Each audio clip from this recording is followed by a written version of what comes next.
నాకు ఈ అవకాశం ఇచ్చిన దేవాది దేవునికి కూడా నా యొక్క ప్రత్యేకమైన వందనాలు, కృతజ్ఞతాస్తుతులు చెల్లిస్తూ ఉన్నాను. నేను ఆయన సన్నిధిలో నిలవబడటానికి యోగ్యత లేనప్పటికీ ప్రభువు ప్రతి క్షణము కూడా నన్ను ఆయన సేవలో ముందుకు తీసుకెళ్ళడానికి నన్ను ప్రత్యేకపరచుకొని నిలబెడుతున్న విధానం కొరకు దేవుని నేను ఎంతగానో స్తుతిస్తూ మహిమపరుస్తూ ఉన్నాను.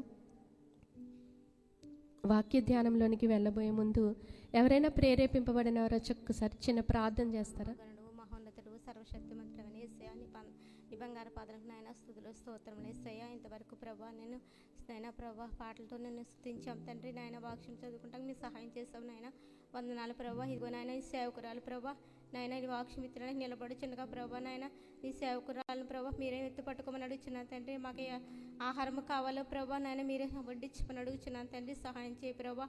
ఈ వారం అంతటికి ప్రభా మాకు కావలసిన ఆత్మీయ జ్ఞానం అని ప్రభా దయచేయి ప్రభా. యేసయ్యా నీకు వందనాలు తండ్రి.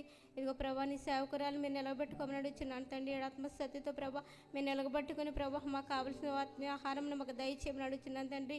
ఇదిగో ప్రభా చేరబట్టిన బిడ్డలందరినీ దీవించి ఆశీర్వదించమని అడుగుతున్నాను ప్రభా. ఇంకా రాళ్ళ బిడ్డల ప్రభా సకాలం సన్నిధానం నడిపించమని ప్రభా సేవకుడు ప్రభా పిలుచున్నారు ప్రభా నాయన. మీ సేవకుడు రాకపోగల మీరు తోడైన ప్రభా సాయంకాలం మా మధ్యకి తోడుకు రమ్మని అడుగుచున్నాను తండ్రి. నీకు వందనాలు యేసయ్యా ప్రభా. ఈ చిన్న ప్రార్థన పాల్సని చేర్చుకుంటాను. ప్రతిఫలం దయచేస్తారు యేసు పరిశుద్ధ అడుగుచున్నాం తండ్రి. ఆమేన్.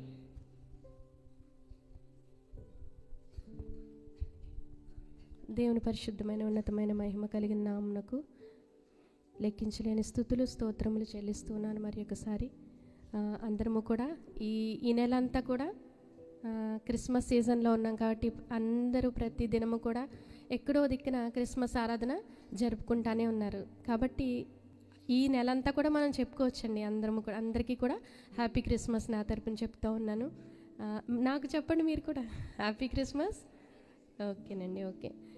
అసలు క్రిస్మస్ అనేది మనం ఎందుకు జరుపుకుంటున్నాం అన్న విషయాన్ని కొన్ని చోట్లకి నేను వెళ్ళినప్పుడు నేను గమనించింది ఏంటంటే అక్కడ క్రీస్తుని మిస్ అవుతూ ఉన్నారండి. మొన్న ఒక యూత్ క్రిస్మస్కి నేను వెళ్ళడం జరిగింది. ఆ యూత్ క్రిస్మస్కి వెళ్ళినప్పుడు చాలా బాగా జరిగించుకున్నారు, చాలా బాగా పాటలు పాడారు. అక్కడ యవనస్తులు అందరూ చాలా బాగా ఆరాధనలు చేశారు.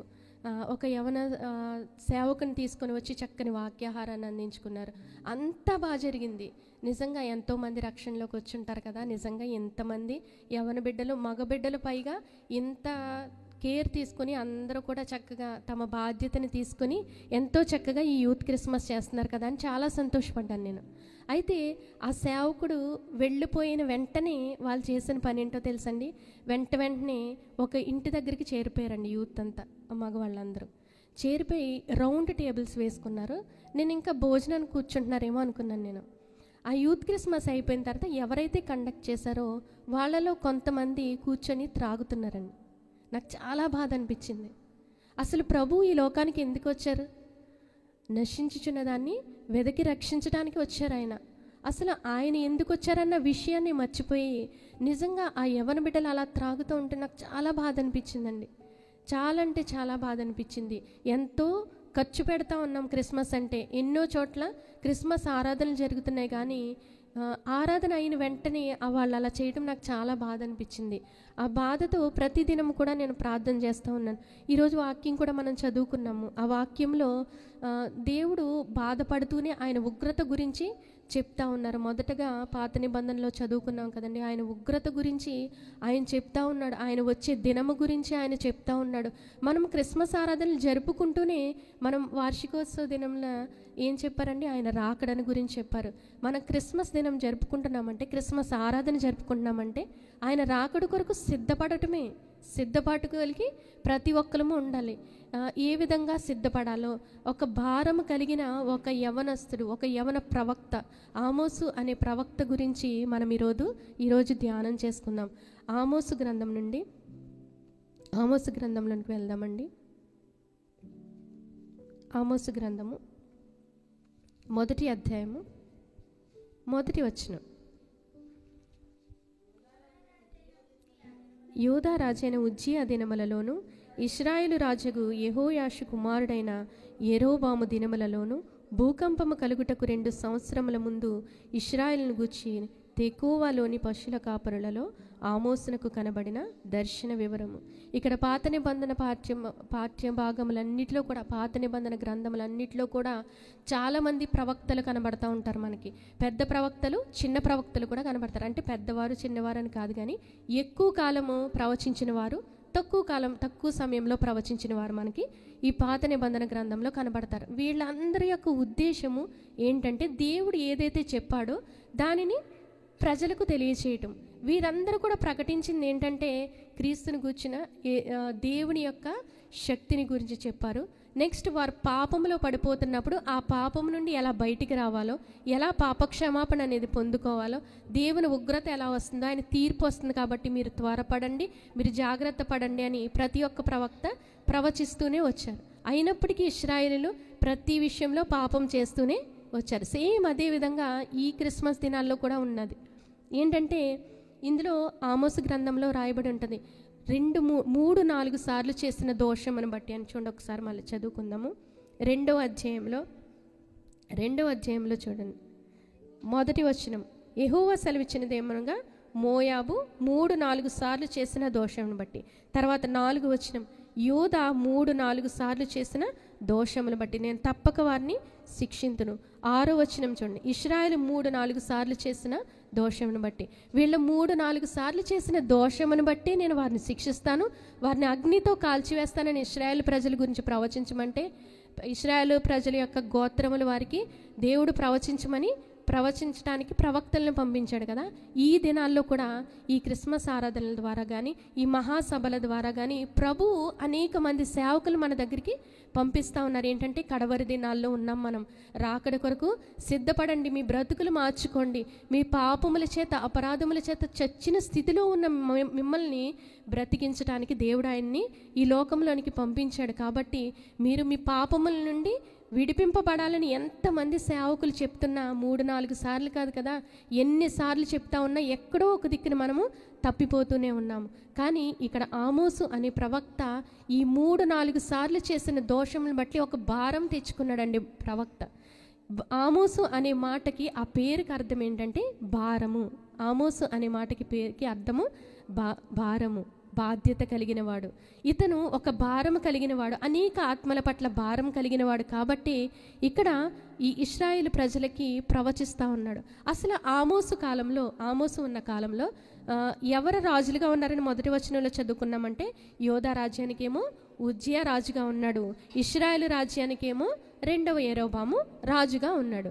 ఈ యెరోబాము రాజుగా ఉన్నప్పుడు ఆ పరిస్థితి అంతా కూడా చాలా నెమ్మదిగా ఉందంట. వాళ్ళు చాలా ఆర్థికంగా ఉన్నత స్థితిలో ఉన్నారంట ఇశ్రాయేల్ ప్రజలందరూ ఆమోసు కాలంలో.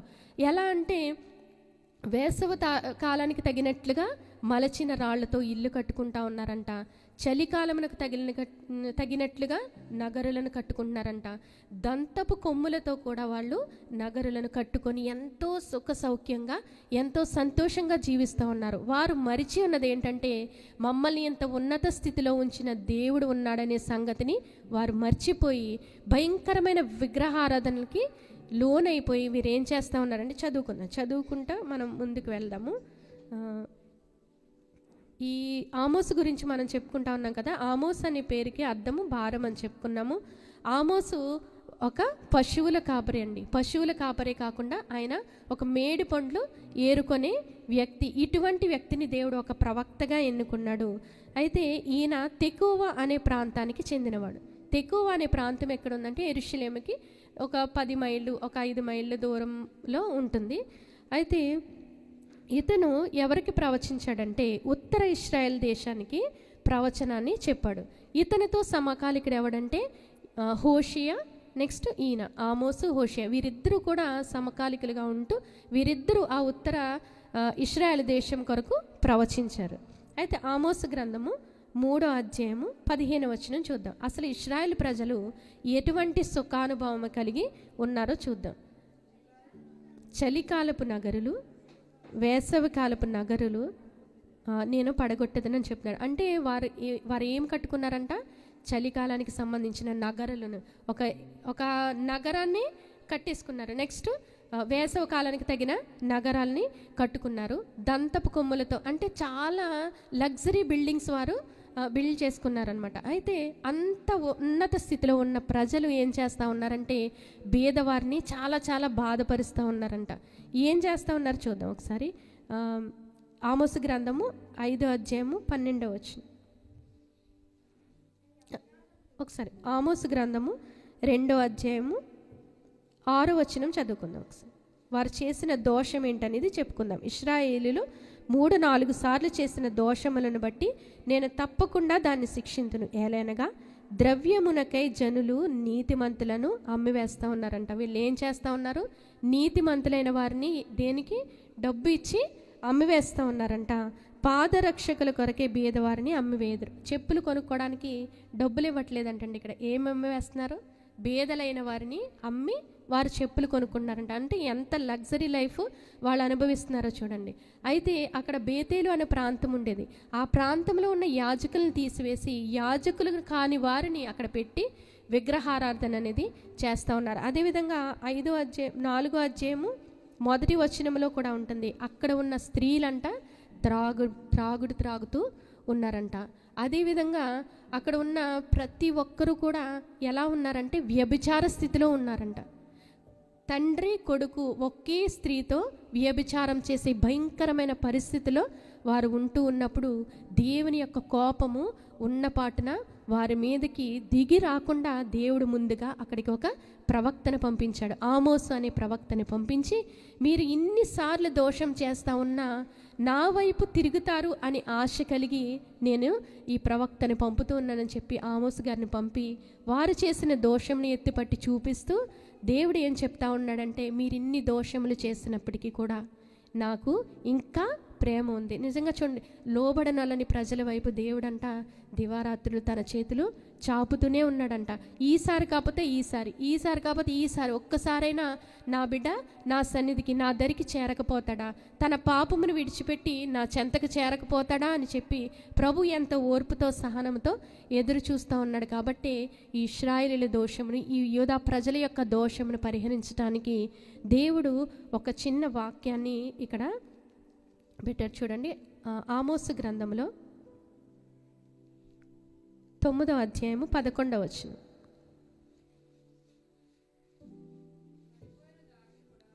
పడిపోయిన దావీదు గుడారమును ఆ దినమున నేను లేవనెత్తి దాని గోడను బాగుచేసి దాని పోయిన చోట్లను బాగుచేసి ఏదోము శేషమును నా నామము ధరించిన అన్యజనులందరినీ నా జనులు స్వతంత్రించినట్లు పూర్వపు రీతిగా దానిని మరలా కట్టుదును. ఇక్కడ ఏం చెప్తున్నారంటే, పడిపోయిన దావీదు గుడారమును నేను ఫస్ట్గా ఏం చేస్తారంటున్నారు?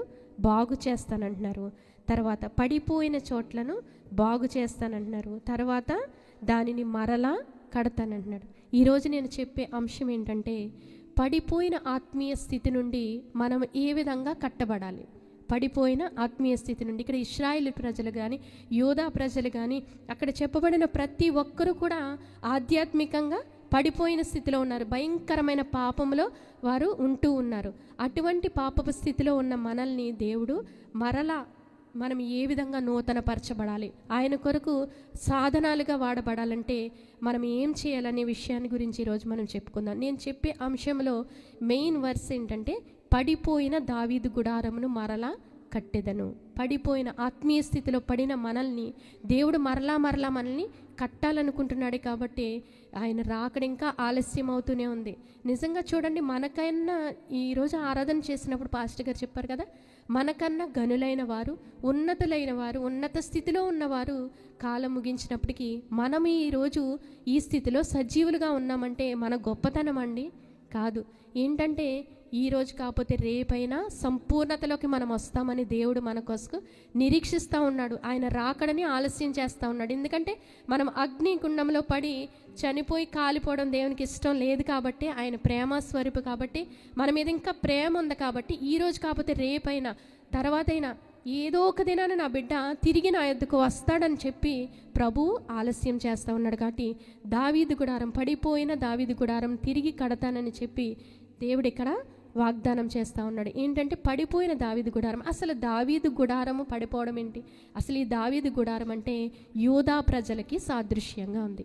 దావీదు పరిపాలనలో యోధా ప్రజలు ఏ విధంగా ఉండేవారు, దావీదు గుడారం, పడిపోయిన దావీదు గుడారంలో ఏమేమి ఉండేది, అసలు దావీదు గుడారంలో ఏమేమి ఉండేది, మన ఆధ్యాత్మిక గుడారంలో మన ఇంటిలో ఏమేమి ఉన్నాయి, పడిపోయిన స్థితిలో ఉన్నామా, నిలకడగా ఉన్న స్థితిలో ఉన్నామా, మనం పరిశీలన చేసుకుందాం. మొట్టమొదటిగా దావీదు గుడారంలో ఉన్నది ఏంటంటే స్తుతి.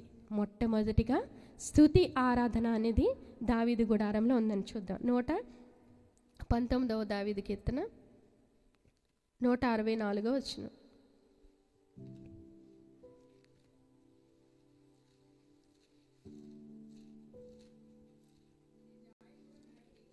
నీ న్యాయ విధులను బట్టి దినమునకు 7 మారులు నేను నిన్ను స్తుతించుచున్నాను.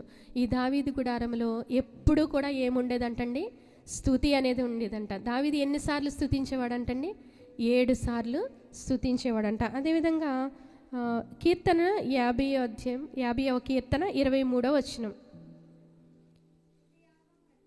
స్తుతి యాగం అర్పించువాడు నన్ను మహిమపరచుచున్నాడు, నేను వానికి దేవుని రక్షణ కనపరిచినట్లు వాడు మార్గము సిద్ధము చేసుకొంచున్నాడు. మనము స్తుతి చేస్తున్నప్పుడు కానీ, ఆరాధన చేస్తూ ఉన్నప్పుడు కానీ మనము దేని కొరకు మార్గాన్ని సిద్ధపరచుకుంటున్నామండి, మన రక్షణ మార్గాన్ని మనము సిద్ధపరచుకుంటూ ఉన్నాం. కాబట్టి మన గృహంలో ఎప్పుడు కూడా ఏముండాలంటే స్తుతి ఆరాధన అనేది ఉండాలి. ఎప్పుడు కూడా నా నోట చూడండి, 34వ కీర్తన 1వ వచనం చూడండి ఒకసారి. నేను ఎల్లప్పుడూ యెహోవాను సన్నిధించెదను, నిత్యము ఆయన కీర్తి నా నోట నుండి. ఎప్పుడు కూడా దావీదు నోటలో ఏముండేదంట, స్తుతి అనేదే ఉండేదంట. మనము ఏ పని చేస్తూ ఉన్నా, ఏ సందర్భమైనా ప్రతి విషయంలో కృతజ్ఞతాపూర్వకంగా మనము దేవుణ్ణి స్తుతించేవారిగా ఉంటే పడిపోయిన ఆధ్యాత్మిక స్థితిలో మనము లేపి నిలవబెట్టే దేవుడు మనకున్నాడు. కాబట్టి స్తుతి మన పరిస్థితిని మారుస్తుందండి. నిజంగా స్తుతి అనేది మన పరిస్థితిని ఏ విధంగా మారుస్తుందో ఒక చిన్న సాదృశ్యాన్ని చెప్పుకుందాం. ఏసన్న గారి గురించి నేను ఎప్పుడు మెసేజ్ చెప్పినా ఏసన్న గారి గురించి చెప్పకుండా ఉన్నాం. అంటే ఏసన్న గురించి ఆల్రెడీ మీ స్త్రీల సమాజంలో నేను ఆల్రెడీ చెప్పాను ఈ విషయం. ఏసన్న గారు ఒక పెద్ద బైబిల్ క్లాసెస్ జరుగుతూ ఉన్నాయంటండి. ఆ బైబిల్ క్లాసెస్ జరిగినప్పుడు అనేక మంది సేవకులను అక్కడికి పిలిచారంట. అనేక మంది దైవ సేవకులు అక్కడ వచ్చారు. ఏసన్న గారు కూడా వచ్చారు. వచ్చినప్పుడు ఆ సేవకులందరూ కూడా నిలవబడి అక్కడ ఆరాధన చేస్తూ ఉన్నారు. ఎవరి వాక్యం వాళ్ళు చెప్తా ఉన్నారంట. చెప్తా ఉన్నప్పుడు కొంతమంది సేవకులు ఏసన్న గారిని చూసి హేళన చేస్తూ ఉన్నారంట.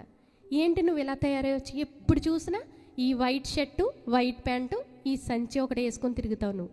మేము చూడు ఇలా సూట్స్లో ఇలా వచ్చాం, మేము ఇంత ఎలా ఉన్నాము, మేము ఇంత ఉన్నతమైన మంచి మంచి కార్లలో తిరుగుతున్నాము, నువ్వు అన్ని చోట్ల తిరుగుతావు కదా, ఎన్నో మంచి బట్టలు వేసుకొని చక్కగా తిరగొచ్చు కదా, ఎప్పుడు చూసినా ఈ నలిగిపోయిన white shirt, white pant, next ఈ సంచి, ఇదేనా నీ అసలు అని చెప్పి ఆయన చాలా హేళన చేశారంట. అప్పుడు ఏసన్న గారు చాలా దుఃఖపడ్డారంటండి. ఆ సమయంలో దుఃఖపడి ఏం చెప్పారంటే ఇంటికి వచ్చి తను ఏ మందిరం అయితే ఉందో, ఇప్పుడు హోసనా మినిస్ట్రీస్ మందిరం ఉంది కదండి, అక్కడ ఒక చిన్న ప్రార్థనా గది ఉండేది. ఆ ప్రార్థనా గదిలో ఆయన ఏం చేశారంటే వెళ్ళే ముందు అక్కడ కొంతమంది వ్యక్తులతో చెప్పారు, నేను ఎన్ని దినాలు ఉంటానో తెలీదు ఈ ప్రేయర్ రూమ్లో, నేను ప్రేయర్ రూమ్లో నుండి బయటికి వచ్చే వరకు మీరెవ్వరూ కూడా నన్ను డిస్టర్బ్ చేయొద్దు. నేను ఒక్కరోజు బయటికి రాకపోయినా, 2 రోజులు 3 రోజులు బయటికి రాకపోయినా నన్ను ఎవరూ డిస్టర్బ్ చేయొద్దని చెప్పి ఏసన్న గారు వెళ్ళిపోయి అక్కడ 3 days అస్సలు బయటికి రాకుండా ప్రభు సన్నిధిలోనే గడిపారంటండి. 3 దినాలు ప్రభు సన్నిధిలో గడిపారు. అయ్యా, నేను ఎంత హేళన చేయబడ్డాను, నా స్థితి ఇంతేనా, నేను తృణీకరింపబడిన స్థితిలో ఉన్నాను ఇంటి దేవా, నీ పరిచర్య చేస్తూ ఉన్నాను, నీ సన్నిధిలో ఎల్లవేళలా నీ వాక్యానుసారంగా నేను బ్రతుకుతూ ఉన్నాను కదా, నన్ను ఇలా తృణీకరించి మాట్లాడారేంటండి. 3 దినాలు ఉపవాసం ఉండి ఆ గదిలోనే ఉండిపోయారంటండి. ఈ బయట ఉన్న వారికి టెన్షన్, లోపల ఏసన్న గారు ఏమైపోయారని. అయితే దేవుడు 3వ దినమున ఏసన్న గారికి ఒక గొప్ప దర్శనాన్ని చూపిస్తూ ఉన్నారంట. ఏంటంటే ఏసన్న గారు ప్రార్థన చేస్తూ ఉన్నప్పుడు ఏసన్న గారిని దేవుడు పరలోకం తీసుకెళ్లారంటండి. పరలోకం తీసుకెళ్ళినప్పుడు అక్కడ ఎవరితో పరిచయం చేస్తున్నారు తెలుసా? ఒక గొప్ప దావీదు భక్తుడిని చూపించి, ఏసన్న గారు అంటే ఎవరో తెలుసా? ఈయన నా కొరకు స్తుతి ఆరాధన ఎంత గొప్పగా చేస్తారో తెలుసా అని చెప్పి దావీదు భక్తుడికే చెప్తా ఉన్నారంటే. ఇక్కడ ఎన్ని కీర్తనలు రాశాడంటే దావీదు భక్తుడు. అసలు ఎంతగా దేవుని స్తుతించిన దావీదుకే యేసన్న గారిని దేవుడు పరిచయం చేస్తూ ఉన్నాడంట. అయితే దేవదూతల సమూహం అంతా అక్కడికి వచ్చిందంట యేసన్న గారిని చూడటానికి.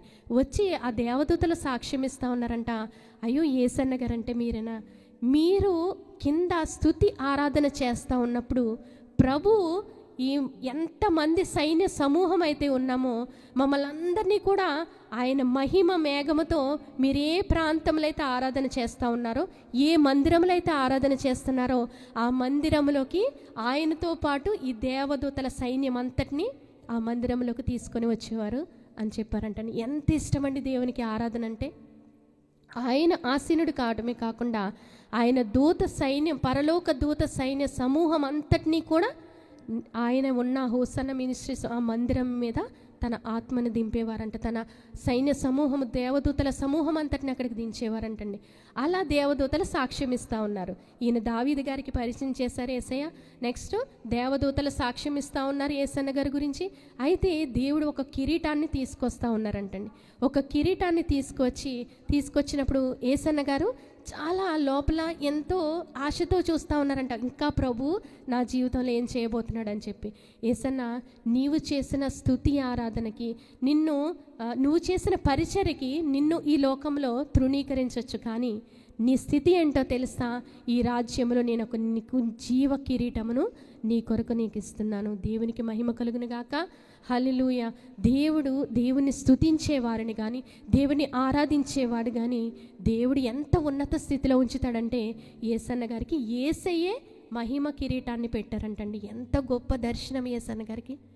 ఎంత దుఃఖంతో వెళ్ళి 3 దినాలు అతను ప్రార్థించారో, ఎంతో సంతోషంతో బయటికి 3 దినాల తర్వాత వచ్చి మరలా ఇంకొక కాన్ఫరెన్స్ జరుగుతున్నప్పుడు తన సాక్ష్యాన్ని పంచుకున్నాడంట. నేను తృణీకరింపబడిన స్థితిలో ఉన్నాను అని వేదన పడినా కానీ నా ప్రభువు దృష్టిలో నేను ఎంత ఉన్నతంగా ఉన్నానో దేవుడు నాకు చూపించాడు. కాబట్టి ఎప్పుడు కూడా మన నోట స్తుతి ఉండాలంట. స్తుతి మన స్థితిని మారుస్తుందండి. నిజంగా ప్రతి విషయంలో కూడా మన స్తుతి యేసన్న గారిలాగా ఎక్కువ. నిజంగా ఇప్పుడు ఆయన చనిపోయినా కానీ హోసన్న మినిస్ట్రీస్ అనేసరికి ఎంతమంది ఆరాధన అండి, ఎంత గొప్ప ఆరాధన జరుగుతుంది. ఆరాధనలు ఎన్ని స్వస్థత కార్యాలు, ఆశ్చర్యకార్యాలు జరుగుతున్నాయంటే కేవలము స్తుతి ఆరాధన. తర్వాత దావీదు గుడారంలో రెండవదిగా ఏముందంటే చూడండి, మొదటి కీర్తన 2వ వచనము. మొదటి కీర్తన 2వ వచనం.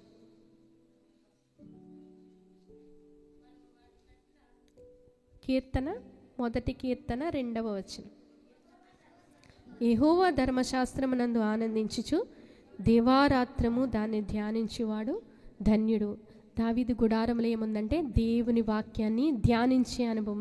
119వ కీర్తన మనం చూసినట్లయితే చూడండి, అందులో చాలాసార్లు నీ వాక్యము, నీ వాక్యము, నీ వాక్యము, నీ వాక్యము నా పాదములకు దీపము, నీ వాక్యము నా త్రోవలకు వెలుగై ఉన్నది, నీ వాక్యమును బట్టి నేను నడుచుకొందును, నీ వాక్యమును మరువకయిందని. 119వ కీర్తన మొత్తం చూసినట్లయితే ఎక్కువగా నీ వాక్యము, నీ వాక్యము, నీ వాక్యము. 56వ వచనం చూడండి, 119వ కీర్తన 50వ వచనం చదువుకుందాం. నీ వాక్యము నన్ను బ్రతికించి ఉన్నది, నా బాధలో ఇదే నాకు నెమ్మది కలిగించుచున్నది. మన బాధలో ఉన్న, మనం శ్రమలలో ఉన్న, మనం వ్యాధులలో ఉన్న, మరణ పరిస్థితి అయినా ఏది మనల్ని బ్రతికిస్తుందండి? దేవుని వాక్యము సజీవము గలది కాబట్టి దేవుని వాక్యమే మనల్ని బ్రతికిస్తుంది. అలా ప్రతి వచనం చూసుకుంటూ వెళ్తే ఆ అధ్యాయంలో చాలాసార్లు నీ వాక్యము, నీ వాక్యము, నీ వాక్యము. ఎప్పుడు కూడా దావీదు గుడారంలో వాక్యాన్ని ధ్యానించటమే. అదేవిధంగా 63వ కీర్తనలో కూడా చూడండి ఒక్కసారి. 63వ కీర్తన 4వ వచనం చూడండి. 63వ కీర్తన 4వ వచనం. నా మంచము మీద నేను జ్ఞాపకము చేసుకొని రాత్రి జాముల యందు నిన్ను ధ్యానించినప్పుడు క్రొవ్వు మెదడు నాకు దొరికిన అసలు దేవుని గురించి, ఆయన వాక్యాన్ని గురించి ధ్యానం చేస్తూ ఉన్నప్పుడంట ఆయన దేనితో పోలుస్తూ ఉన్నాడు? క్రొవ్వు మెదడు దొరికినట్లు నేను తృప్తి పొందుచున్నాను దేవా. అంటే రాత్రి పడుకునే సమయంలో కూడా దేవుని వాక్యాన్ని ధ్యానించే ఆ అనుభవం, అట్టి అనుభవంలోకి మనం అందరము కూడా వెళ్ళాలండి. నిజంగా దేవుని వాక్యాన్ని ఈ రోజుల్లో చదవడానికి చాలామంది అశ్రద్ధ చేస్తూ ఉన్నాం. నాతో పాటు ప్రతి ఒక్కరము కూడా ప్రతి దినము కూడా వాక్యాన్ని చదవడంలో ఏదో ఒక్క రోజైనా మనం స్కిప్ చేసేస్తూనే ఉంటాం. కానీ విలియం మెక్ఫర్సన్, మీరు ఒక నెట్లో కట్టండి, ఒకసారి గూగుల్లోకి వెళ్ళి విలియం మెక్ఫర్సన్ గురించి మీరు చదివినట్లయితే, విలియం మెక్ఫర్సన్ అనే ఆయన స్కాట్లాండ్కి చెందిన వ్యక్తి. అయితే యుఎస్ఏకి వెళ్ళి తన వృత్తిరీత్యా అక్కడ ఏంటంటే బాంబ్ బ్లాస్ట్ అండ్ పెద్ద పెద్ద కొండల్ని బాంబ్ బ్లాస్ట్ చేస్తారు కదండి. ఆ బాంబ్ బ్లాస్ట్ చేస్తూ ఉన్నప్పుడు ఇతను ఆ బాంబ్ బ్లాస్ట్లో తను కంటి చూపుని కోల్పోతాడండి. తను 2 చేతుల్ని కోల్పోతాడు, కాళ్ళకి స్పర్శను కోల్పోతాడు. అయితే హాస్పిటల్లో అడ్మిట్ అయ్యి చాలా ఏడుస్తూ ఉంటాడు. విలియం మెక్ఫర్సన్ అనే వ్యక్తి చాలా ఏడుస్తూ ఉంటాడు. ఇదిగో నా కళ్ళు పోయినాయి కదా, నా చేతులు పోయినాయి, నా కాళ్ళు పోయినాయి, నేను ఇంకా దేనికి పనికిరానని చెప్పి చాలా ఏడుస్తూ దుఃఖపడుతూ ఉంటాడు. అలా దుఃఖపడుతూ ఉన్నాడుగా దేవుడు అతన్ని స్వస్థపరిచారు. స్వస్థపరిచిన తర్వాత ఇతనికి ఎవ్వరూ లేకపోవడం వలన ఒక అనాథాశ్రమంలో అతన్ని వేసేస్తారు. ఒక అనాథాశ్రమంలో వేసిన తర్వాత అక్కడ ప్రతిరోజు అంట అక్కడ అతనికి వాక్యం వినిపించేవారంట. అతనికి వినికిడి శక్తిని దేవుడు ఉంచాడు. ఎందుకంటే చెప్తా ఉన్నాను, ఎందుకు ఉంచాడు దేవుడు? అతనిలో ఒక గొప్ప ఆసక్తిని పుట్టించడానికి. ఏంటంటే ప్రతి దినము కూడా వాక్యాన్ని వింటా ఉన్నాడు. కానీ అతనిలో ఉన్న ఒక ఆసక్తి ఏంటంటే వాక్యాన్ని చదవాలనే ఆసక్తి అతనికి కలిగిందంటండి. వాక్యాన్ని చదవాలంటే ఏముండాలండి?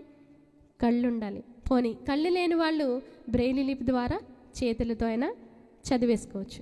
కానీ ఇక్కడ చేతులు లేవు, కళ్ళు లేవు, వినికిడి శక్తి మాత్రమే ఉంది. అయితే ఇతను ఒకటి విన్నాడంట. ఏంటంటే ఒక స్త్రీ బైబిల్ గ్రంథాన్నంట తన పెదవులతో ఈ బ్రెయిలీ లిపి మీద తడుముతూ చదవడం విన్నాడంట.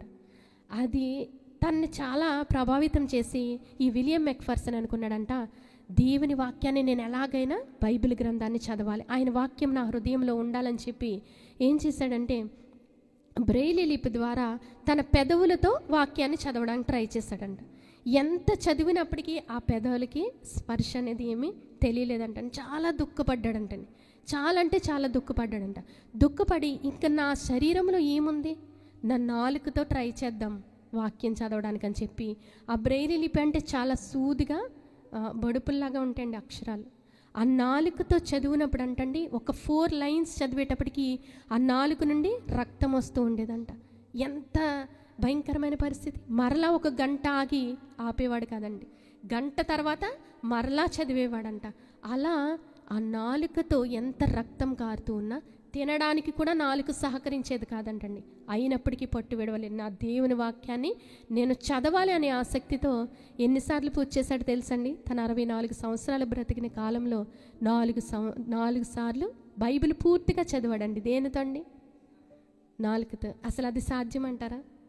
తనలో ఉన్న ఆసక్తి, భారం, దేవుని పట్ల భారం, దేవుని వాక్యం పట్ల ఉన్న ఆసక్తి. మనకి దేవుడు కళ్ళు ఇచ్చాడే, చేతులు ఇచ్చాడు, అన్ని అవయవాలు మంచిగా ఇచ్చాడే, ఎంతో గొప్ప శ్రేష్టమైన సమయాన్ని మనకి ఇచ్చాడు. కానీ ప్రతి దినము మనం వాక్యాన్ని ధ్యానించేవారుగా ఉన్నామా? వాక్యాన్ని స్కిప్ చేస్తూ మన పనుల్లో మన హడావిడిలో ఉంటూ ఉన్నామా? ఒక్కసారి విలియం మెక్ఫర్సన్ని మన ముందు ఉంచుకొని, ప్రభువా నేను ఇంతవరకు నీ వాక్యాన్ని చదవడం అశ్రద్ధ చేస్తానేమో, దయతో నన్ను క్షమించు తండ్రి, దయతో నన్ను క్షమించండి, ఇక మీదట నీ వాక్యాన్ని నేను ప్రతి దినము చదువుతాను, నీ వాక్యాన్ని నా హృదయంలో ఉంచుకుంటాను ప్రభు అని ఒక గొప్ప డెడికేషన్లోకి రావాలండి ప్రతి ఒక్కరు కూడా. ఎందుకంటే వాక్యం కరువైపోయే దినాలు వస్తూ ఉన్నాయి. వాక్యం మనం చదువుదామన్నా, వాక్యం విందామన్నా కూడా మనకి దొరకని సమయం వస్తూ ఉంది. అంత్యకాలంలో ఉన్నాం మనం, భయంకరమైన కాలంలో ఉన్నాం, రాకడ కాలంలో ఉన్నాం. కాబట్టి చాలా ఆసక్తి కలిగి, ప్రభువు పట్ల ఆసక్తి కలిగిన వారుగా ఉండాలి. నేను చెప్తా ఉన్నాను, దావీదు గుడారంలో ఏమేమి పడిపోయిన స్థితిలో ఉన్నవి ఏమేంటంటండి? పడిపోయిన స్థితిని దేవుడు తిరిగి కడతా ఉంటున్నాడు కదా. దావీదు గుడారంలో మొట్టమొదటిగా స్తుతి ఆరాధన అనేది ఉండేది, రెండవదిగా వాక్య ధ్యానం అనేది ఉండేది, మూడవదిగా చూద్దామండి 109వ కీర్తన 24వ వచనం. 109వ కీర్తన 24వ వచనం. ఉపవాసము చేత నా మోకాళ్ళు బలహీనమాయను, నా శరీరము పుష్టి తగ్గి చిక్కిపోయాను. అసలు ఎవరైనా ఉపవాసం ఉంటే ఫస్ట్గా ఏమని రాయాలి? ఇక్కడ భక్తుడు రాసినప్పుడు నా శరీరము పుష్టి తగ్గి చిక్కిపోయింది, నేను బలహీనమైపోయానని రాయాలి. కానీ ఫస్ట్గా ఇక్కడ ఏమని రాస్తున్నాడండి? ఇతను ఉపవాసం ఉన్నాడంట. ఉపవాసం ఉండటం వల్ల ఏది బలహీనమైపోయిందండి? తన మోకాళ్ళు బలహీనమైపోయినాయి. అంటే ఎంతగా మోకరించి అతను ప్రార్థన చేస్తుంటాడు, ఎంతగా మోకాళ్ళ మీద నలిగిపోయి ఉంటాడు, ఎంతగా ఉపవాసం ఉండి మనము మోకాళ్ళ మీద నలిగిపోతామో అప్పుడే దేవుడు మన జీవితంలో తన కార్యములు త్వరపెడతాడంటండి. ఆలస్యం అయిపోతున్న ప్రతి కార్యాన్ని దేవుడు త్వరపెట్టి జరిగించాలంటే మన జీవితంలో చెప్తా ఉంటారు కదండి దైవ సేవకులు, ఉపవాస ప్రార్థన అనేది ఒక ఆప్షన్ కాదు, అదొక ఆజ్ఞ. ఖచ్చితంగా మనం చేయాలండి ఉపవాస ప్రార్థన అనేది. వారంలో ఒక్కసారైనా మనము ఉపవాసం ద్వారా దేవుని సన్నిధిలోకి రావాలి. ఉపవాసంతో దేవుని నామాన్ని స్తుతించి మహిమపరచాలి. మార్కు సువార్త 9వ అధ్యాయంలో చూసినట్లయితే చూడండి, మార్కు సువార్త 9వ అధ్యాయము 29వ వచనం. మార్కు సువార్త 9వ అధ్యాయము 29వ వచనం. అందుకు ఆయన ప్రార్థన వలననే గాని మరి దేని వలనైనను ఈ విధమైనది వదిలిపోవుట అసాధ్యమని వారితో చెప్పాను. అక్కడ ఒక వ్యక్తి ఉన్నాడు, ఎవరంటే మోగదయ్యం పట్టినవాడు. చూడండి 17వ వచనంలో, జనసమూహములో ఒకడు బోధకుడా, మోగదయ్యం పట్టిన నా కుమారుని నీ యొద్దకు తీసుకొని వచ్చి తిని, అది ఎక్కడ వానిని పట్టునో అక్కడ వానిని పడద్రోయును. అప్పుడు వాడు నురుగు కాచుకొని పండ్లు కొరుక్కొని మూర్చిలను, దాన్ని వెళ్ళగొట్టుడని నీ శిష్యులను అడిగితిని కానీ అది వారి చేత కాలేదని ఆయనతో చెప్పాను. ఇక్కడ ఎవరున్నారండి? మోగ దయ్యము పట్టిన ఒక వ్యక్తి ఉన్నాడు. అతనికి ఆ దయ్యం పట్టినప్పుడు, ఆ దురాత్మ పట్టినప్పుడల్లా ఎలా అయిపోతూ ఉన్నాడు?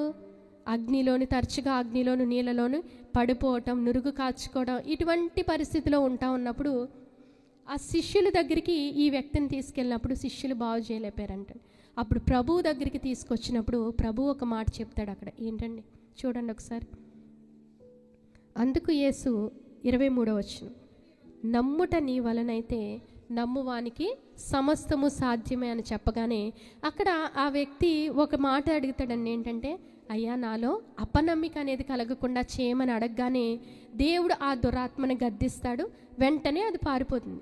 అప్పుడు శిష్యులు అడుగుతారు ఇతని దగ్గరికి వచ్చి, మేమెందుకు ఈ పని చేయలేకపోయాము అన్నప్పుడు ప్రభు ఒకటి చెప్తా ఉన్నాడు. ఏంటంటే, ఇది ప్రార్థన వలననే అంటే ఉపవాస ప్రార్థన వలననే అని అక్కడ వ్రాయబడింది కదండి. ఉపవాస ప్రార్థన వలననే కానీ మరి దేని వలన కూడా కాదు. మన జీవితంలో కొన్ని పరిస్థితులు ఎంత ప్రార్థన చేసినా కానీ కొన్ని వాటిలో మనము ఆన్సర్ రాదండి, కొన్ని విషయాల్లో ఆన్సర్ రాదు. లేకపోతే ఏదైనా ఒక బలహీనత ఉన్నా ఎంత ప్రేయర్ చేసినప్పటికీ కొంత ఆలస్యం అవుతూ ఉంటుంది. అప్పుడు మన జీవితంలో దేవుడు త్వరపెట్టి కార్యం చేయాలంటే అది ఆ దురాత్మ, ఏ బలహీనత అనే దురాత్మ, లేకపోతే ఫైనాన్షియల్ ప్రాబ్లమ్స్ ద్వారా పీడిస్తున్న దురాత్మ, లేకపోతే గర్భఫలం లేకుండా చేస్తున్న దురాత్మ అయినప్పటికీ, ఎట్టి దురాత్మ అయినప్పటికీ అది వదిలిపోవాలంటే మనం ఏం చేయాలండి? ఉపవాస ప్రార్థన అనేది మనం చేస్తే ఖచ్చితంగా దేవుడు గొప్ప కార్యం చేస్తాడు. మా జీవితంలో చేసిన గొప్ప కార్యాన్ని నేను ఒక సాక్ష్యం చెప్తాను. ఏంటంటే 50 దినాలు సేవకుడు ఎంతగా ఉపవసించి ప్రార్థన చేశారంటండి. లిక్విడ్ తప్ప ఆయన ఏమి కూడా ఆహారం తీసుకోలేదు 50 దినాలు. ఇక్కడే మోకాళ్ళ మీద ఇదంతా తిరుగుతూ ప్రార్థన చేసేవారండి. ఇదంతా తిరుగుతూ మోకాళ్ళ మీద ఎక్కువ మందిరంలోనే ఉండి 50 దినాలు ఉపవాసం ఉండి ప్రార్థన చేసేవారండి. అలా ప్రార్థన చేయగా దేవుడు ఎంతగా హెచ్చిస్తున్నాడు చూడండి. పోయిన నవంబర్ నెలలో అయితే అసలు ఏ ఒక్క దినము ఖాళీ లేకుండా ప్రతి చోటకి దేవుడు ఊరేగించారు. తర్వాత ముంబై ప్రాంతం వెళ్ళటం, హైదరాబాద్ వెళ్ళటం, ఇలా ప్రతి ప్రాంతంలో దేవుడు ఒక గొప్ప సాక్షిగా నిలవబెట్టుకున్నాడు. ఈ నిందలన్నిటిని, అవమానాలన్నిటిని తొలగించి దేవుడు ఆశీర్వాదకరంగా నిందకు ప్రతిగా పూదడనిచ్చాడు, భారభరితమైన ఆత్మకు ప్రతిగా స్తుతి వస్త్రం అనేది దేవుడిచ్చాడు.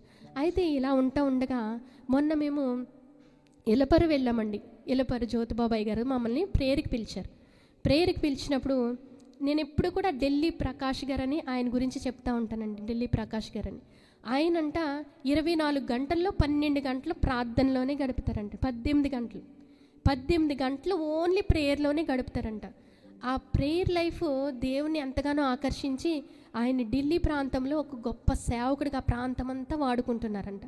అయితే మాకు తెలీదు, మమ్మల్ని ఇలపర్రు రమ్మన్నారు పాస్టర్ గారు. ఎందుకంటే థ్యాంక్స్ గివింగ్ ప్రేయర్ అన్నారండి. థ్యాంక్స్ గివింగ్ ప్రేయర్ అన్నారు కదా అని థ్యాంక్స్ గివింగ్ ప్రేయర్కి మేము వెళ్ళి అక్కడ కూర్చుని వరకు కూడా మాకు అక్కడ ఢిల్లీ ప్రకాష్ గారు వస్తున్నారన్న విషయం తెలియదు. ఆ పాస్టర్ గారు వాక్యం చెప్తా ఉన్నారు. వాక్యం చెప్పేసిన తర్వాత ఆయన ఆఖరిగా మేము ఎదరికి వెళ్ళిన తర్వాత షారోన్ పాస్టర్ గారిని చూసి బ్రదర్ ఒక్కసారి ఇటు రండి అన్నారు. బ్రదర్ ఒకసారి ఇటు రండి అని చెప్పి ఆయన దగ్గరికి పిలిచి, బ్రదర్ నేను 2 రోజుల క్రితము ఇక్కడికి వచ్చే ముందు 2 రోజుల క్రితం నేను ప్రార్థనలో గడుపుతుంటే ప్రభు పదే మిమ్మల్ని చూపిస్తూ ఉన్నాడు, నాకు మీ ఫేస్ని చూపిస్తూ ఉన్నాడు. నాకు ఇక్కడ మిమ్మల్ని చూడగానే చాలా ఆశ్చర్యం కలుగుతుందండి. అసలు మీరే నా ముందు అలా కూర్చోవడం నాకు చాలా ఆశ్చర్యం కలుగుతుంది. అయితే దేవుడు 2 దినాల క్రితము నీకు ఒక విషయం చెప్పమని నన్ను ఇక్కడికి పంపించారని చెప్పారండి. దేవుడు ఎంత గొప్ప దేవుడు అండి. మనం చేసిన ఉపవాస ప్రార్థనలు దేవుడు ఎప్పుడు మర్చిపోడండి.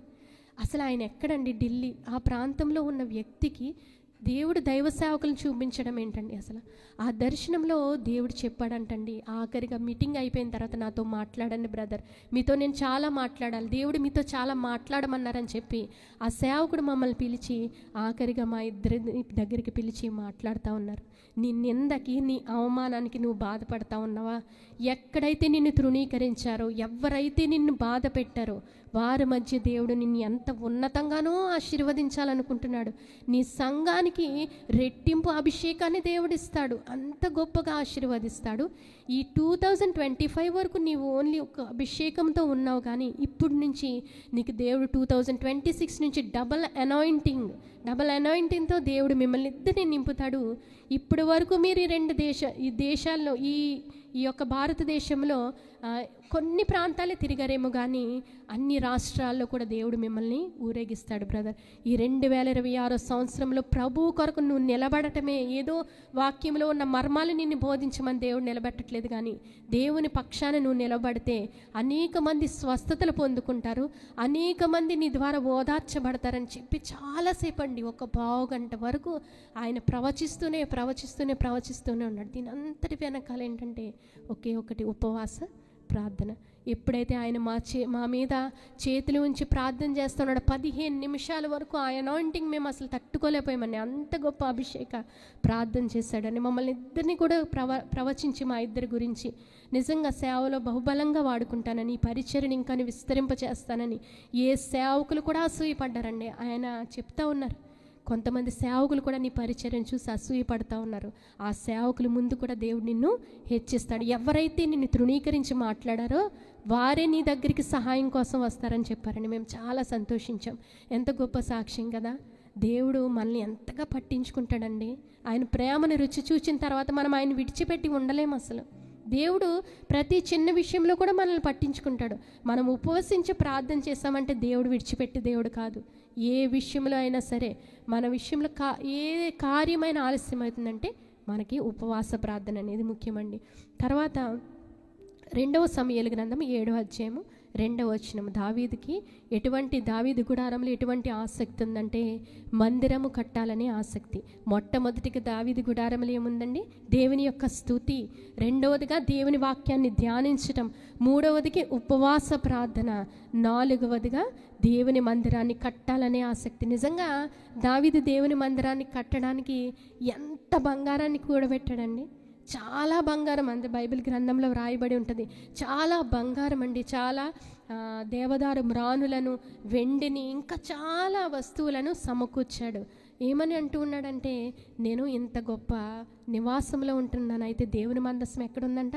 డేరాలో ఉంటుంది. కాబట్టి దేవుని కొరకు నేను ఒక మందిరాన్ని కట్టాలని గొప్ప ఆసక్తి కలిగి దావీదు దేవుని మందిరాన్ని కట్టాలనుకుంటాడు. అయితే దేవుడు ఏమని చెప్తాడంటే, నీ చేతులు రక్తంతో నింపబడి ఉన్నాయి కాబట్టి నీ కుమారుని చేత నేను ఈ మందిరాన్ని కట్టిస్తానని చెప్పాడు. ఇప్పుడు ఆధ్యాత్మికంగా మనం ఏం చేసుకోవాలంటే, మనమే ఆయన మందిరం కాబట్టి మన హృదయాలని పరిశుద్ధపరచుకొని ఆయనకు ఒక మందిరాలుగా మనం మార్చబడాలండి. పడిపోయిన స్థితిలో నుంచి ఉన్నత స్థితిలోకి నిలవబెట్టబడాలంటే మనమే ఆయన మందిరాలుగా మార్చబడాలి. అంటే ఈ మందిరంలో ఏముండాలండి? సమస్తమైన కల్మషం అనేది కొట్టివేయబడాలి. అసూయ, ఎలా శరీర కార్యములన్నింటినీ కొట్టివేసి హృదయంలో ఉన్న చెడ్డ కార్యములన్నింటినీ తీసివేసి హృదయంలో ఏముండాలంటండి? ఎన్నటెన్నటికీ నీ మందిరమునకు పరిశుద్ధతే అనుకూలము అని ఉంటుందండి దేవుని వాక్యంలో. ఎన్నటెన్నటికీ నీ మందిరానికి పరిశుద్ధతే అనుకూలం. కాబట్టి మన హృదయం ఎల్లప్పుడూ కూడా పరిశుద్ధత కలిగినదిగా ఉండాలి. మనం రాకడలో ఎత్తబడే గుంపులో ఉండాలంటేనండి, ప్రభువుని చూడాలన్నా మనలో ఉండాల్సిన మూడు ఏంటంటే హృదయ శుద్ధి గలవారు దేవుని చూస్తారు, ధన్యులు వారు దేవుని చూచెదరు. నెక్స్ట్ పరిశుద్ధత అనేది మనలో ఉండాలంటండి. దేవుని యందలి భయము భక్తి అనేది మనలో ఉండాలంటండి. ఇవన్నీ మనలో కలిగినప్పుడు దేవుడే మనలోకి వచ్చి మనలో నివాసం చేస్తాడు. దేవుడు మనలో ఉంటే మనకు ఏది కూడా అసాధ్యమైనది ఏది కూడా లేదండి. ప్రతిదీ కూడా సాధ్యమే. దేవుడు మన హృదయంలో ఉండాలంటే, దేవుణ్ణి మనలోకి ఆహ్వానించాలంటే మనలో ఏముండాలండి? పరిశుద్ధత. ఇక్కడ దావీదు దేవుని కొరకు ఒక మందిరాన్ని కట్టాలనుకున్నాడు. మనమే ఆయన మందిరాలుగా కట్టబడాలని మనమందరం కూడా ఆధ్యాత్మికంగా సిద్ధపరచబడదాం. క్రీస్తు మొదటి రాకడలో వచ్చి మన పాపములన్నిటినీ క్షమించి కొట్టివేసి ఆయన సిలువలో మన కొరకు క్రయధనముగా మార్చబడ్డారు. అదేవిధంగా ఇప్పుడు మన హృదయాలలో ఉండడానికి ఆయన ఇష్టపడుతూ ఉన్నాడు. కాబట్టి మనం అందరం కూడా ఆయన్ని హృదయంలో చేర్చుకుందాం. ఆఖరిగా ఎక్కువ సమయం నేను తీసుకున్నట్టున్నాను. ఆఖరిగా కీర్తన గ్రంథము 51వ కీర్తన. ఆఖరిగా పశ్చాత్తాపం అంటే నిజ పశ్చాత్తాపం. పశ్చాత్తాపం వేరండి, నిజ పశ్చాత్తాపం అనేది వేరు. ఇక్కడ నిజ పశ్చాత్తాపం ఆఖరిగా దావీదు గుడారంలో. అంటే దావీదులో ఏముందంటే, బత్షెబతో పాపం చేసినప్పుడు అతను ఈ కీర్తన వ్రాసుకున్నాడండి. 51వ కీర్తనలో ఒకసారి చదువుదాం.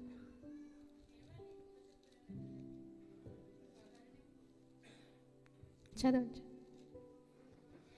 ఒకసారి. 10వ వచనం చదువు. దేవా, నాయందు శుద్ధ హృదయం కలుగచేయము, నా అంతరంగంలో స్థిరమైన మనస్సు నూతనముగా పుట్టించుము.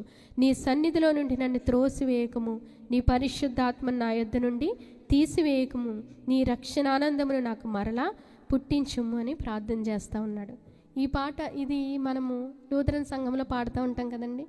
దేవా, నాయందు శుద్ధ హృదయం. చూడండి ఈ కీర్తన ఎంత గొప్పదో. అంటే ప్రతి ఒక్క పాపికి ఒక పాప క్షమాపణ అనేది ఉంది. కాబట్టి నిజ పశ్చాత్తాపంతో దేవుని సన్నిధిలో పశ్చాత్తాపడాలండి. నిజంగా దావీదు ఇక్కడ మిద్దె మీదకి ఎక్కి తిరుగుతూ ఉన్నప్పుడు బత్షెబాని ఎంత దూరంలో చూశాడండి? దగ్గరగా చూశాడా, దూరంలో చూశాడా? చాలా దూరంలో లాంగ్ సైట్లోనే ఆ బత్షెబాని చూసినప్పుడు పాపం చేశాడు. కానీ అతను నిజ పశ్చాత్తాపం చెందిన తర్వాత చూద్దాం. చూడండి, మొదటి రాజుల గ్రంథము 1వ అధ్యాయం 4వ వచనం. మొదటి రాజుల గ్రంథము 1వ అధ్యాయము 4వ వచనం.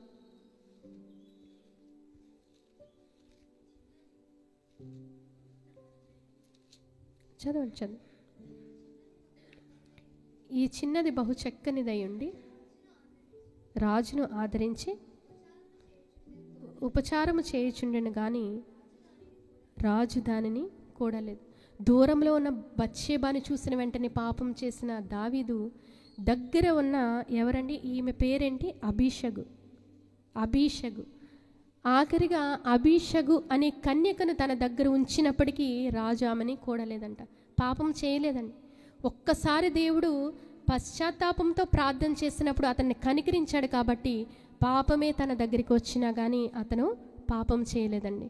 ఇప్పుడు చూడండి, యోసేపు కూడా చూసినట్లయితే యోసేపు కూడా పాపము చేయటానికి పోతీఫర్ భార్య ప్రేరేపించినప్పటికీ అతను పాపమునకు లోనయ్యాడండి? లేదు, పాపం నుండి పారిపోయాడు.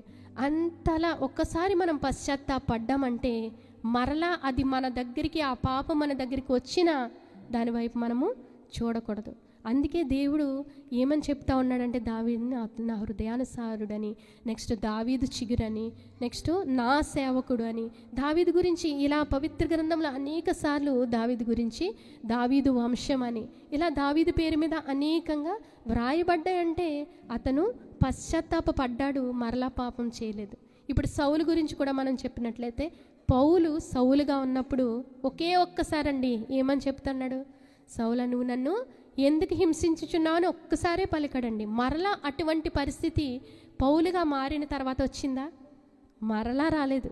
ఎందుకంటే పౌలు గారు మరలా పశ్చాత్తాపడి ప్రార్థన చేసిన తర్వాత మరలా ప్రభువు చేత అలా అనిపించుకునే పరిస్థితిలోనికి అస్సలు రాలేదండి. అలా మనము ఏ చిన్న విషయంలోనైనా ఒక్క విషయంలో ఇది ఇప్పుడు చూడండి, నేను అబద్ధములు ఆడనని, ఒకవేళ నేను ఇటువంటి పాపము చేయనని ప్రభు సన్నిధిలో ఒప్పుకున్న తర్వాత ఏదో ఒక చిన్న విషయంలో మనము అబద్ధం ఆడేయాల్సిన పరిస్థితి వస్తుంది. అక్కడ తప్పిపోతూ ఉంటాం కదా. కానీ పౌలు గారు మాత్రం తప్పిపోలేదంట, దావీదు గారు తప్పిపోలేదు, అదేవిధంగా యోసేపు తప్పిపోలేదండి. ఎలాంటి బానిసత్వపు స్థితి అయిన యోసేపు దేవుని కొరకు యథార్థంగా నిలవబడ్డాడు కాబట్టి ఉన్నత స్థితిలో యోసేపుని ఆశీర్వదించాడు. అదేవిధంగా ఇక్కడ దావీదు కూడా పశ్చాత్తాపడ్డాడు, పౌలు కూడా పశ్చాత్తాపడ్డాడు కాబట్టి మరలా పాపం చేయలేదు. కడ వరకు కూడా తన విశ్వాసాన్ని కాపాడుకుంటా ఉన్నాడు కాబట్టి ఏమి ఉంచబడింది అన్నాడు ఆయన, నా కొరకు ఒక నీతి కిరీటం ఉంచబడిందని చాలా సవాల్ చేసి చెప్తా ఉన్నాడు. ఎందుకంటే అతనిలో పాపం అనేదే లేదండి. ఒక్కసారి గద్దించగానే ఎంతోమంది భక్తులు మార్చబడ్డారు. కానీ మనల్ని ఇక్కడ చూడండి, ఆమోసు గ్రంథంలో రాయబడినట్లుగా 3-4 సార్లు చేస్తున్న దోషం మన విషయంలో అయితే 3-4 సార్లు కదా, చాలాసార్లు తప్పుపోతూనే ఉంటున్నాం. అయినా ప్రభు కనికరం కలిగిన దేవుడు, ప్రేమ కలిగిన దేవుడు కాబట్టి మనల్ని కనికరిస్తూ ఇంకా మనకి సమయాన్ని ఇస్తూ ఉన్నాడు. ఈరోజు కాకపోతే ఈరోజైనా బిడ్డ మారి తన ఆధ్యాత్మిక స్థితిని కట్టుకొని నా దగ్గరికి చేరుతుందని చెప్పి ప్రభు ఆశతో మన వైపు తేరి చూస్తూ ఉన్నాడండి. ఇలా పడిపోయిన స్థితి దావీదు గుడారమును మరలా బాగు చేస్తానంటున్నాడంటే ఆ దావీదు గుడారంలో మొట్టమొదటిగా దేవుని యొక్క స్తుతి ఉన్నదండి. స్తుతి ఆరాధన ఉంది, వాక్య ధ్యానం అనేది ఉంది, తర్వాత ఉపవాస ప్రార్థన అనేది ఉంది. 4వదిగా అందరూ చెప్తే నేను అర్థమైందని అనుకుంటాను, మందిరం కట్టాలని ఆసక్తి, తర్వాత ఆఖరిగా నిజ పశ్చాత్తాపం అనేది ఉన్నది. కాబట్టి దేవుడు ఎప్పుడైతే ఇవన్నీ మనలో మన గృహాల్లో ఇది ఉంటే దేవుడు ఎంత వేగంగా మన జీవితంలో కార్యం చేస్తానని వాగ్దానం ఇస్తూ ఉన్నాడు. చూడండి ఆమోసు గ్రంథంలోనే ఇవన్నీ మన కుటుంబంలో మన జీవితాల్లో ఉంటే దేవుడు ఏ విధంగా కడతానన్నాడంటే ఆమోసు గ్రంథము 9వ అధ్యాయము 13వ వచనం. రాబోవు దినములలో కోయివారు దున్నివారి వెంటనే వచ్చి, చూడండి అసలు కోయివారు ఎప్పుడు వస్తారండి? దున్నిన వెంటనే కోసేవారు వచ్చేస్తారండి? రారు కదా, కొంత టైం పడుతుంది. దున్నిన తర్వాత ఆ పంట ఫలించాలి, అప్పుడు వస్తారు కోసేవారు. కానీ ఇక్కడ ఇవన్నీ మన గృహంలో ఉంటే దేవుడు ఎంత స్పీడ్గా తన కార్యాన్ని మన జీవితాల్లో చేయడానికి ఇష్టపడుతున్నాడు చూడండి. జస్ట్ దున్నిన వెంటనే కోసేవారు వచ్చేస్తారంటే, అంటే దున్నిన వెంటనే పంట చేతికి వచ్చే అనుభవం. ఎప్పుడైతే మనం ఇవన్నీ మన జీవితాల్లో మన గుడారంలో ఉంచుకుంటామో దేవుడు వెంటనే మన జీవితంలో ఏ కార్యాలు అయితే ఆలస్యమైన ఆ కార్యాలన్నీ త్వరపెట్టి జరిగించడానికి ఇష్టపడతా ఉన్నాడంటే. తర్వాత చూడండి, ఇంకా చదవండి.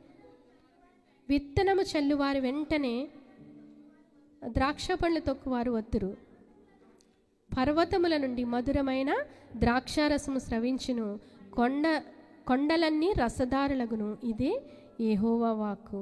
చూడండి ఎంత గొప్ప వాగ్దానాలను దేవుడిస్తూ ఉన్నాడు. గాడ్ స్పీడ్ అని చెప్పి దైవ సేవకుడు మా ఆత్మీయ తండ్రి గారు జ్యోతిబాబాయ్ గారు చెప్పడం జరిగిందండి. ఇది దేవుడిచ్చిన ప్రత్యక్షత. ఎప్పుడైతే ఇవన్నీ మనం కట్టుకుంటామో దేవుడు త్వరితముగా వేగముగా మన జీవితాల్లో కార్యాలు చేస్తాడంట. అదేవిధంగా ఆమోసుకున్న భారం మనలో వస్తుందంటండి. ఎటువంటి భారం అంటే ఇవన్నీ మనలో కలిగి ఉన్నప్పుడు దేవుని కొరకు అనేక ఆత్మలను సంపాదించాలనే భారం మనలో పుడుతుందంటండి. నిజంగా ఆ ఆత్మలు సంపాదించాలనే భారం ఉంది కాబట్టి ఆమోసు ప్రవక్త ఇక్కడ ప్రవచించడం జరిగింది.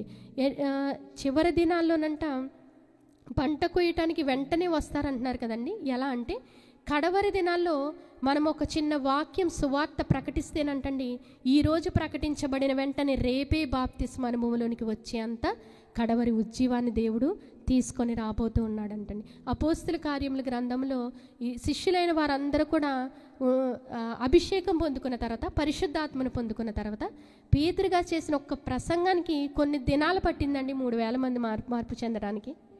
ఒకే ఒక్క ప్రసంగం, ఒక్క దినంలోనే 3,000 మంది మార్పు చెందారంటే దేవుడు కార్యం చేయాలంటే ఎంత స్పీడ్గా చేయగలడండి. కదా. కానీ మనలో ఆ భారం ఉందా లేదా అని దేవుడు చూస్తూ ఉంటాడు. దేవుని ఆత్మల పట్ల భారం కలిగిన వారమైతే దేవుడు తప్పనిసరిగా అనేక మందిని మనము సంపాదించడానికి సహాయం చేస్తాడండి. మనకి ఆ భారం అనేది ఉండాలి, అనేక ఆత్మలు దేవుని కొరకు సంపాదించాలని. చూడండి, ఈ సంవత్సరం అంతట్లో మనం ఆఖరి నెలలో ఉన్నాం. పాస్టర్ గారు ఏం చెప్పారు? ఈచ్ వన్ క్యాచ్ 5 అని చెప్పారు. కానీ ఒక్కళ్ళనైనా ఒకసారి మనల్ని మనమే పరిశీలన చేసుకుందాం, ఎంత భారం కలిగి ఉన్నాం మనం కదండి.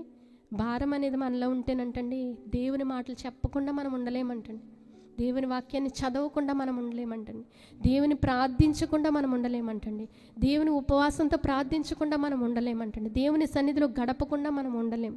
దేవుని కొరకు అనేక ఆత్మలను సిద్ధపరిచి ఆయన నిత్యరాజ్యం కొరకు, ఆయన నిత్యరాజ్య వారసులుగా చేయడానికి అనేక మందిని సిద్ధపరచడానికి మనం ఎప్పుడు కూడా ఆసక్తి కలిగి ఉండాలండి.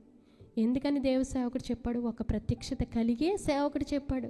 కాబట్టి మనము దేవుని పని ఎంతవరకు చేస్తున్నాం అనేది మనము స్వపరిశీలన చేసుకుందాం. ఇంతవరకు ఎన్ని దినాలు, ఈ సంవత్సరం అంతా ఒకవేళ వాక్యం చదవకుండా ఉన్నామేమో, ఈ సంవత్సరం అంతట్లో బైబిల్ ఒకసారైనా చదివినలేరని చేతులు పెట్టి కదా. అంటే విలియం మెక్ఫర్సన్ ఒకసారి మనం జ్ఞాపకం చేసుకుందామా? అలాంటి పరిస్థితిలో ఉన్న వ్యక్తే నాలుగుతో చదవాలనే ఆసక్తి కలిగితే మనం ఇన్ని సంవత్సరాలుగా దేవుని మందిరానికి వస్తున్నాం కదా. దేవుని వాక్యం పట్ల కొంచెం శ్రద్ధ తీసుకొని దేవుని పట్ల భారం కలిగి దేవుని వాక్యాన్ని బాగా చదివితేనంటండి ఆయన మనలో నివసిస్తాడు. కాబట్టి ఆయన కొరకు మనము అనేక కార్యాలు చేస్తూ ఉంటాం. నేను ఎందుకు ఇలా వాక్యం పొడిగిస్తూ ఉన్నానంటే, పాస్టర్ గారు ఒక విషయం చెప్పేళ్ళారు, నేను వచ్చే వరకు నువ్వు చెప్తానే ఉండాలి. ఎంత చెప్తున్నా ఇక్కడ నాకు టెన్షన్ పెరుగుతుందే కానీ ఇక్కడ తగ్గట్లేదు. దేవుడి వాక్యం మన వినికిడిలో దీవించి ఆశీర్వదించిన గాక. ఏసన్న గారి గురించి ఒక సాక్ష్యం చెప్పాను కదండి. ఆయన స్తుతించినప్పుడు ఈ దర్శనం ఎప్పుడైతే చూసారో ఆయన ఒక పాట రాశాడంటండి. అందరము కూడా ఆ పాట పాడుకుందాం. నా వాయిస్ అయితే సహకరించట్లేదు, మీరు సహకరించి పాడండి. నీ ముఖము మనోహరం అనే పాట వచ్చి కదండి. ఎప్పుడైతే ప్రభు ఏసన్న గారిని పరలోకము తీసుకువెళ్ళి అక్కడ పరిశుద్ధులతో పరిచయం చేశారో అప్పుడు ఈ పాట రాసుకున్నారంటండి. నీ ముఖము మనోహరము, నీ స్వరము మాధుర్యము, నీ పాదాలు అపరంజిమయము, నీ ముఖము మనోహరము, నీ స్వరము మాధుర్యము, నీ పాదాలు అపరంజిమయము. యేసయ్యా నా ప్రాణ ప్రియుడా, మనగలనా నిన్ను వీడి క్షణమైన. యేసయ్యా నా ప్రాణ ప్రియుడా, మనగలనా నిన్ను వీడి క్షణమైన. నీ ముఖము మనోహరము, నీ స్వరము మాధుర్యము, నీ పాదాలు అపరంజి. నీవే వెలుగువై, నీవే ఆలయమై, నా నిత్యత్వమునకు ఆద్యంతమై. నీవే వెలుగువై, నీవే ఆలయమై, నా నిత్యత్వమునకు ఆద్యంతమై. అమరలోకాన శుద్ధులతో పరిచయమై, నన్ను మై మరచి నేనేమి చేసేదను.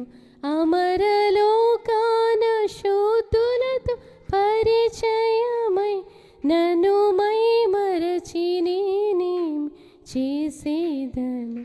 యేసయ్యా నా ప్రాణ ప్రియుడా, మనగలనా నిన్ను వీడి క్షణమైన. ఇక్కడ అంటున్నాడండి, ఏమని రాసుకున్నారంటే అమరలోకాన శుద్ధులతో పరిచయమై. నిజంగా ఆ అమరలోకంలో పరిశుద్ధులకి మనల్ని పరిచయం చేస్తాడంటండి దేవుడు. పరలోక రాజ్యం చేరినప్పుడు ఇలా నా బిడ్డ నా కొరకు ఇన్ని ఆత్మలు సంపాదించింది, ఇలా భూలోకంలో ఉన్నప్పుడు నన్ను ఇంతగా స్తుతించిందని దేవుడు పరలోక రాజ్యంలో మనల్ని ఆ పరిశుద్ధులతో మనల్ని పరిచయం చేస్తాడంట. అందుకే రాసుకున్నాడు ఆయన, అమరలోకాని శుద్ధులతో పరిచయమై నన్ను మైమరిచి నేను ఏమి చేస్తున్నాను. అసలు అంతటి గొప్ప ఆధిక్యత మనకి కిరీటాలను దేవుడు పెట్టినప్పుడు అసలు ఆ యొక్క ఆనందానికి అవధులు ఉండవండి మనకి. కాబట్టి ఆ నిత్య రాజ్యమునకు వారసులం అవడానికి మనమందరము కూడా సిద్ధపడదుము గాక. ఆమె ఒక చిన్న ప్రార్థన చేస్తాం. పరిశుద్ధ ప్రేమ కలిగిన తండ్రి, కృప కలిగిన దేవా, నీ ఘనమైన ఉన్నతమైన మహిమ కలిగిన నామమునకు లెక్కించలేని స్తుతులు స్తోత్రములయ్యా. కృతజ్ఞతాస్తుతులు చెల్లిస్తున్నాం. ఇంతవరకు కూడా నీ వాక్యం ద్వారా మాతో మాట్లాడవయ్యా. ఆమోసు ఎట్టి విధమైన భారము కలిగి ప్రభా నా తండ్రి ఆ ప్రజలు చేస్తున్న పాపము నుండి ప్రభా అయ్యా విడిపించబడి నీ వైపు తిరగాలని, నీ వైపు మరల్చబడాలని ఆ ప్రవక్తను నీవే ఏ విధముగా పంపి అయ్యా నీ ప్రజలు ఏ విధంగా తిరిగి కట్టబడాలో ప్రభా నా తండ్రి నాయన నీ వాక్యం ద్వారా మాతో మాట్లాడవయ్యా. పడిపోయిన దావీదు గుడారమును తిరిగి కడతానంటూ ఉన్నావు. ఎప్పుడంటే అయ్యా తండ్రి దావీదు గుడారములో స్తుతి ఉంది, అటువంటి స్తుతి మేము కలిగి ఉండాలి. ఎల్లవేళలా మా నోట నీ స్తుతి ఉండాలి నాయన. ఎల్లవేళలా నిన్ను స్తుతించి మహిమపరిచే వారిగా ఉండాలయ్యా. మేము బ్రతికి ఉన్నామంటే అది కేవలం నీ కృప నాయన. మేము ఈ విధముగా సంతోషముగా సుఖము కలిగి ప్రభా ఎన్నో మేలులు, ఎన్నో గొప్ప మేలులు, స్వస్థతను పొందుకొని ఇన్ని గొప్ప బహుమానాలు మీ నుండి పొందుకొని ప్రభా మేము ఎంత సంతోషముగా ఈ క్రిస్మస్ ఆరాధనలు జరుపుకుంటున్నామంటే మా నోట ఎల్లప్పుడూ నీ స్తుతి ఉండాలి నాయన. నిన్ను స్తుతించి నిన్ను మహిమపరిచే వారిగా ఉండాలయ్యా. నీవు చేసిన మేలును మరువక నాయన నా ప్రాణమ యెహోవాను సన్నిధించుము, నా అంతరంగమున సమస్తమైన పరిశుద్ధ నామమును సన్నిధించుము. నా ప్రాణమా యెహోవాను సన్నిధించుము, ఆయన చేసిన ఉపకారములను దేనిని మరువకమని నీ భక్తుడు సెలవిచ్చిన రీతిగా అయ్యా దేనిని మరువక నిత్యము నిన్ను స్తుతిస్తూ మహిమపరుస్తూ ఆరాధించే బిడలగా, హృదయపూర్వకంగా నిన్ను స్తుతించే బిడలగా, పరిశుద్ధత కలిగి నిన్ను ఆరాధించే బిడలగా మేమందరం ఉండడానికి సహాయమును దయచేయండి అయ్యా. ఎక్కడైనా నీ ఆరాధనలో మేము ఆలస్యం చేసుంటే ప్రభా అయ్యా ఎల్లవేళ ప్రతి వారము కూడా నీ స్తుతి ఆరాధనలో ముందుగానే మేము వచ్చి నిన్ను స్తుతించి నిన్ను ఆరాధించి నీ ప్రత్యక్షతలు పొందుకోవడానికి, నీ ఆత్మ సన్నిధిని అనుభవించడానికి మా అందరికీ నీ సహాయమును దయచేయండి దేవా. అదేవిధంగా ప్రభా మేమందరము కూడా నీ వాక్యం పట్ల శ్రద్ధ కలిగిన వారమై ఉండాలి నాయన. అయ్యా తను నీ వాక్యాన్ని ధ్యానించే వారిగా ఉండాలి, నీ వాక్యాన్ని చదివే వారిగా ఉండాలి ప్రభా.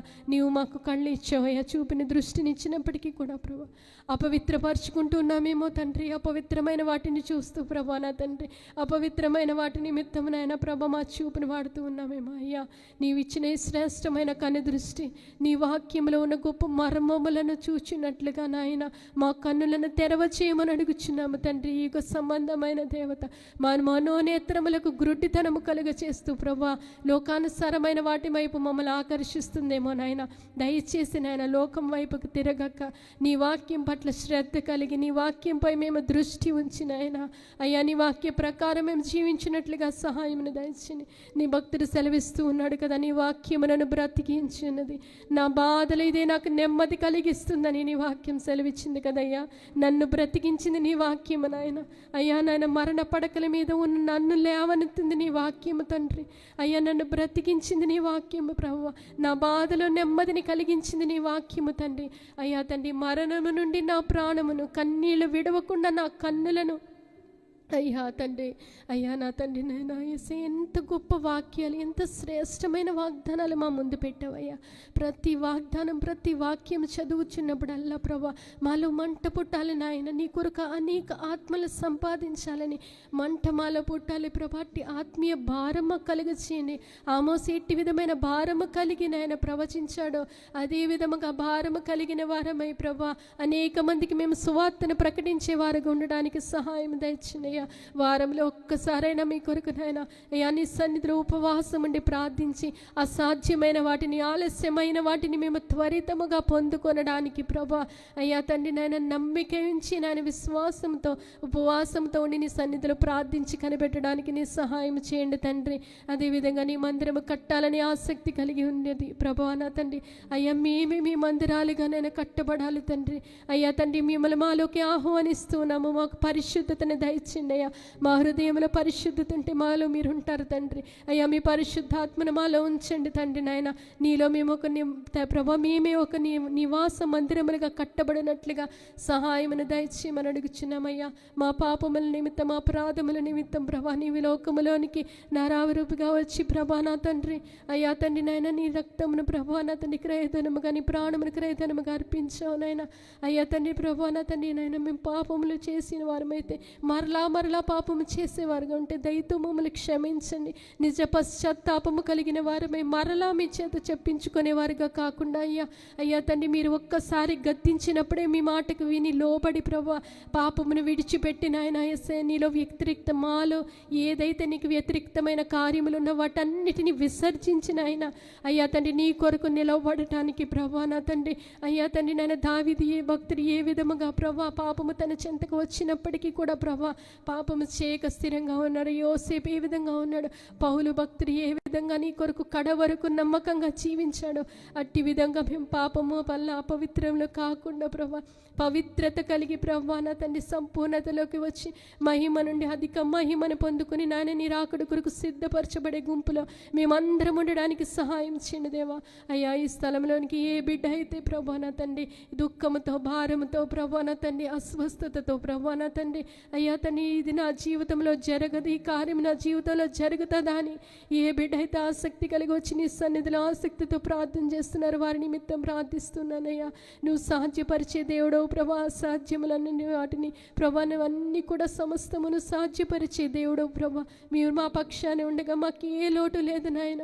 ఆపత్కాలంలో నీవు మాత్రమే నమ్ముకునదగిన సహాయకుడు కనుక ప్రభా నీ పాదాల చెంతకు వచ్చి మిమ్మల్ని వేడుకొనిచున్నా నీవే మా దిక్కు అని మీ సన్నిధిలో మేము అడుగుచున్నామయ్యా. అయ్యా చేరిన ప్రతి బిడ్డ కోరికను తీర్చండి నాయన, ప్రతి బిడ్డ యొక్క ప్రార్థన అవసరతలను తీర్చండి, ప్రతి ఒక్క బిడ్డ కన్నిటిని దుఃఖమును తొడవమని అడుగుచున్నాను దేవా. ప్రతి ఒక్క బిడ్డని స్వస్థపరచండి నాయన. నీ ఆత్మ కార్యములు ఈ మందిరంలో జరగాలి, సంఘంలో నీ మహిమ మేఘం ఉండాలి తండ్రి. అన్ని విషయాలు కూడా నీ కృప చూపమని సమస్త మహిమ ఘనత ప్రభావం నేను చెల్లించుకుంటూ యేసు పరిశుద్ధ నామమున అడుగుచున్నాము మా పరమ తండ్రి.